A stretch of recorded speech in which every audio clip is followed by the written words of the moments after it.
Hi everybody, this is Black Runner Ranger. Welcome to day 13 of my Jurassic World Evolution 3 DLC pack wish list.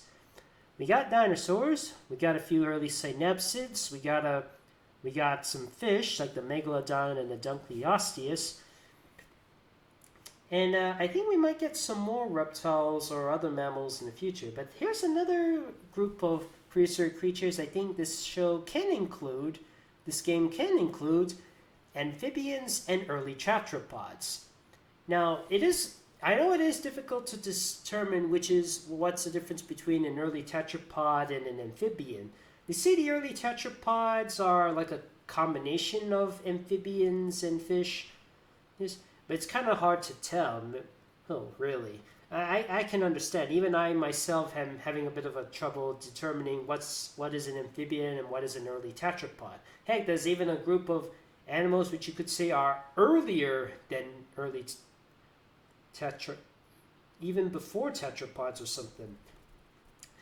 But anyway, so the ones I chose are at least 12 different types of amphibians and early tetrapods. And one of them is, sorry, I forgot to close this one, Hynerpeton. Yeah, you may have seen this little guy in in Walking with Monsters. He was like the big star of the Devonian period. Cute little guy, thought maybe they can include him in some way. Crassigyrinus. Yes, it is Nigel Marvin you're seeing over here. He's got that guy, and he wants to call it the swamp monster. See, you may have seen it in Prehistoric Park. That's where Nigel Marvin was being in. But he also was in Prehistoric Kingdom, believe it or not, doing the voiceovers on introducing different dinosaurs or other prehistoric creatures. And he also nicknames the Crassigyrinus as the swamp monster. It will be nice to include this creature in Jurassic World Evolution 3. If that's okay with you folks. And there is the Koolasuchus, a amphibian from the dinosaur period that was also featured in Walking with Dinosaurs. It is able to survive in the cold, but prefers to be in the summer places. And they say it might have hibernated. Like amphibians can, even though amphibians prefer to be wet and they prefer summertime, some amphibians can freeze in a death-like state during the bitter cold, but come out as on A-OK in the end. And the Koolasuchus, the size of a crocodile, is I thought it'd be pretty nice to include. Will it be a marine reptile type of?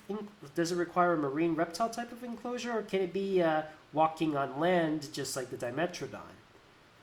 And next up is the Eryops, a Permian or Carboniferous amphibian. Like a big chubby crocodile, but I remember hearing this guy a lot as a kid. That was featured in a Berenstain Bears book. Diplocaulus, aka the Boomerang-headed. And a nice little addition to see how this little boomerang head can interact with the other creatures. Gerrothorax. They say this is one of the very few amphibians that's capable of staying on the waters, and because it has external gills to help it breathe on the water. So like an axolotl. So that's an idea. Ichthyostega. Now I was almost thinking about including the Acanthostega, but I think the Ichthyostega is more famous than the Acanthostega, and that one kind of sticks in my head the most. So Ichthyostega it is. Prionosuchus. They say the largest prehistoric amphibian ever found. It's got the gills like the axolotl, and it's got the snout like a crocodile. So it's kind of like a crocodile, if you will. And Rhinesuchus, aka the little labyrinthodont from Walking with Monsters, where she accidentally tried to prey on the Gorgonopsid, but is unable to. She was like hunger and desperation.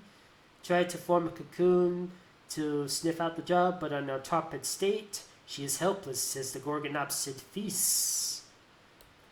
Proterogyrinus. Proterogyrinus.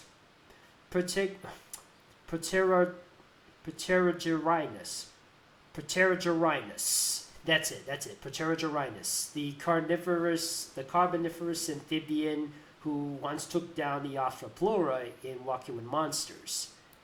Seymouria. No relation to Principal Seymour Skinner, but this little amphibian tried to steal the Dimetrodon eggs, but he ended up being eaten by another Dimetrodon. And finally,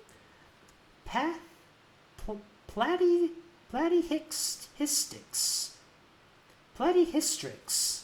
It's an amphibian that's got this sail on its back like a Dimetrodon and an Adaptasaurus.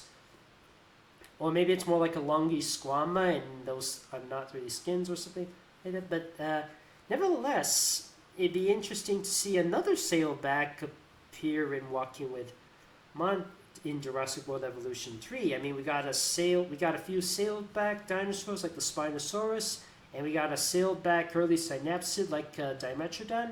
Why not an amphibian like the Platyhystrix? It'd be pretty interesting. So yeah, those are my early tetrapod and amphibians to consider. There's the Hynerpeton, Crassigyrinus, Koolasuchus, Eryops, Diplocaulus, Gerrothorax, Ichthyostega, Prionosuchus, Rhinesuchus, Proterogyrinus, Seymouria, and Platyhystrix. So what do you think of my idea of an amphibian and early tetrapod pack? Do you like the idea? Do you not like the idea? Do you wish for another amphibian or early tetrapod pack? Do you have other ideas for dinosaurs to be in Jurassic World Evolution 3 via DLC? Let me know in the comments. I hope you've enjoyed this video.